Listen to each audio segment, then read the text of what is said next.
निजीकरण को लेकर मोदी सरकार के खिलाफ अब बैंक कर्मचारियों ने मोर्चा खोल दिया है। बजट सत्र में केंद्रीय वित्त मंत्री निर्मला सीतारमण ने 2 बैंकों का निजीकरण करने की बात रखी, जिसके बाद देश भर की 9 बैंक यूनियन ने 2 दिवसीय देशव्यापी हड़ताल का ऐलान किया और आज उसका आगाज भी हो गया है। देश भर की तरह हरियाणा में भी हजारों लाखों बैंक कर्मचारी अपना कामकाज छोड़कर सड़कों पर उतर आए और धरना प्रदर्शन करते हुए बैंकों के निजीकरण का जबरदस्त विरोध किया। तो ये जो हमारी आज 2 दिन की हड़ताल होने जा रही है, ये मूलतः सिर्फ और सिर्फ एक ही कारण प्राइवेटाइजेशन के खिलाफ हो रही है। सरकार धीरे धीरे सभी चीज़ों को प्राइवेट करने की सोच रही है, जिसके अंदर अब उन्होंने बजट में लेटेस्ट डिसीजन लिया कि 2 बैंकों को भी हम प्राइवेट करेंगे, जो कि ये बेहद गलत है। ये सारा खेल सिर्फ जनता के पैसे का है, जनता के पैसे को प्राइवेट हाथों में देने का है। हम इसके खिलाफ लड़ाई लड़ रहे हैं कि बैंक प्राइवेट क्यों हों। क्या प्राइवेटाइजेशन से सभी चीज़ें ठीक हो जाती हैं? अगर ऐसा होता तो रेलवे भी ठीक हो जाती, रेलवे चल रही होती, जो कि नहीं चल रही।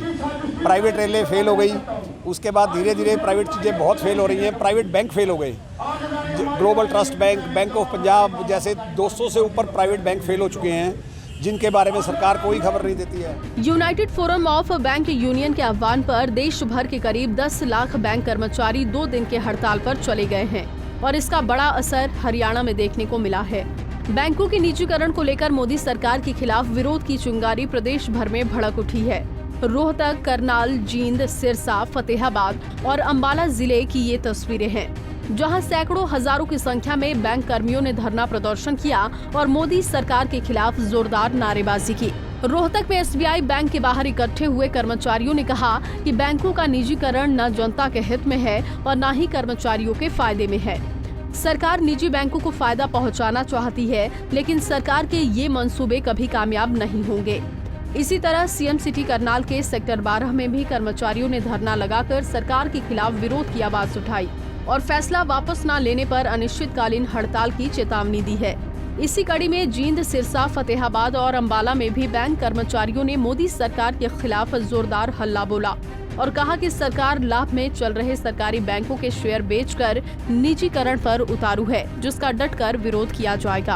हमारी हड़ताल निजीकरण के खिलाफ चल रही है, जो ये इसमें हर आदमी का नुकसान है। जैसे PMC बैंक महाराष्ट्र में प्राइवेट बैंक और कर रहे हैं, ये भाग रहे हैं लोगों का पैसा लेके और लोग बहुत दुखी हो रहे हैं।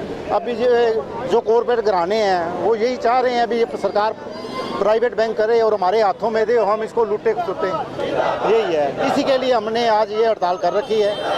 अगर सरकार हमारी मांगे नहीं मानती तो आगे जो भी हमारे ऊपर से लीडरशिप है उनका जो भी आह्वान आएगा और आगे इंडेफिनेट स्ट्राइक पे हम जाएंगे। कितने दिन की हड़ताल? अब ये 2 दिन की है और आगे फिर जो भी वहाँ से ऊपर से आएगा इंडेफिनेट पे जाएंगे। हम ये जो आंदोलन कर रहे हैं ये बैंकों के निजीकरण के खिलाफ है। जैसे हम देख रहे हैं कि सरकार हर चीज़ का निजीकरण कर रही है, तो सरकार कह रही है कि लोगों के फायदे के लिए है, लेकिन अगर हम देखें तो जो जनधन योजना के खाते खुले हैं उसमें से सिर्फ 2% खाते ऐसे थे जो प्राइवेट बैंकों ने खोले थे, बाकी के 98% ऐसे खाते थे जो सरकारी बैंकों ने खोले थे।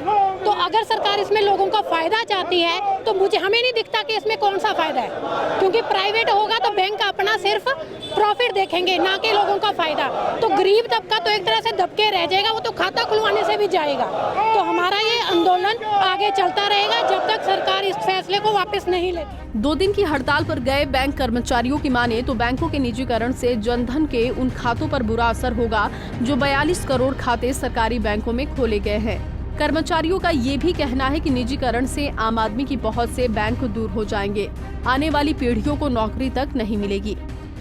आज देश के सभी सरकारी बैंकों में 2 दिन की हड़ताल है, सामूहिक हड़ताल है। सभी ऑफिसर, कर्मचारी, सभी 9 यूनियन की हड़ताल है। बैंकों का निजीकरण किया जा रहा है। आज एक बैंक के लिए किया जाएगा, कल दूसरे बैंक के लिए किया जाएगा। इसलिए आज इस प्रोटेस्ट में हम केंद्र सरकार की नीतियों के खिलाफ सारे देश में देशव्यापी हड़ताल है, ऑफिसर और कर्मचारी सभी की। सर, जो निजीकरण किया जा रहा है इससे कितना रोजगारों पे, जो बेरोजगार लोग उन पे कितना निजीकरण होने के बाद रोजगार रहेगा ही नहीं। मालिक की मर्जी है, किसी को रखो किसी को ना रखे। अब तो कोई भी आदमी अप्लाई करेगा, वो पास होके आ जाए, नौकरी लग जाता है, फिर तो मालिक रखेगा अपनी मर्जी से, कोई नौकरी बचेगी ही नहीं फिर। तो जो बैंक के अंदर स्टाफ उन पे कितना असर है सर इसका निजीकरण? सभी निजीकरण का सारा ही बैंक के ऊपर स्टाफ है। अब 6 महीने बाद, साल भर बाद कहेंगे आप जाइए, आप हम दूसरे आदमी रखेंगे, आप काम के लायक नहीं है। तो क्या क्या आपकी मुख्य मांगे हैं? बैंकों का निजीकरण नहीं होना चाहिए, बस यही हमारी मेन मांगे हैं, और बैंकों की जो सुविधाएं हैं वो पूरी रहनी चाहिए। उधर मोदी सरकार तक अपनी आवाज पहुंचाने के लिए यमुनानगर, चरखी दादरी, टोहाना, रेवाड़ी, यहां तक कि प्रदेश की राजधानी चंडीगढ़ में भी बैंक कर्मचारियों ने हड़ताल किया। बैंक कर्मियों की हड़ताल का असर ये रहा कि यमुनानगर, टोहाना और चंडीगढ़ में भी बैंकों के बाहर कर्मचारियों ने एकजुट होकर सरकार के खिलाफ जमकर हल्ला बोला। टोहाना में एसबीआई बैंक के सामने धरने पर बैठे बैंक कर्मचारियों ने मोदी सरकार पर सरकारी बैंक, रेलवे, बीमा व देश को लाभ देने वाली अन्य संपत्तियों को बेचने का आरोप लगाया। बैंक कर्मचारियों ने इस दौरान किसान आंदोलन का समर्थन किया और कहा कि सरकार के द्वारा किसानों पर भी जबरन तीनों काले कानून थोपे जा रहे हैं।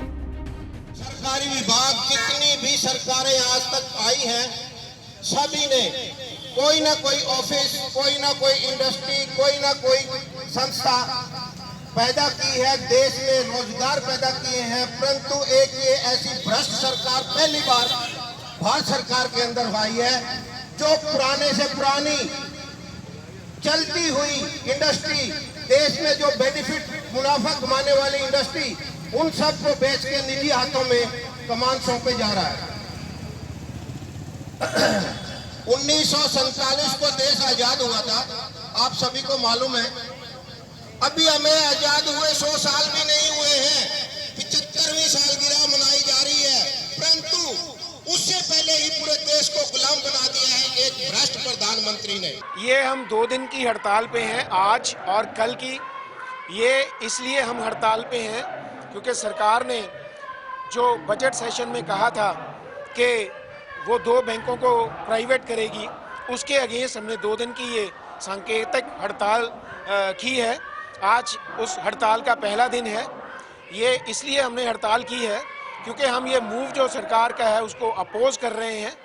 आपने देखा होगा कि सिंस नेशनलाइजेशन बैंकों का, खास करके प्राइवेट सेक्टर बैंकों का, इस देश के निर्माण में बहुत बड़ा योगदान रहा है। आज पब्लिक सेक्टर बैंकों की शाखाएं, एटीएम्स हर जगह पे पहुंच चुके हैं, लेकिन अभी भी बहुत सारे ऐसे एरियाज और बहुत सारे लोग हैं जो अनबैंक्ड हैं। हमारी ये सरकार से रिक्वेस्ट है कि rather than privatising the public sector banks, they should open more and more branches so that ये जो बैंकिंग की सुविधाएं हैं सब तक पहुंच सकें।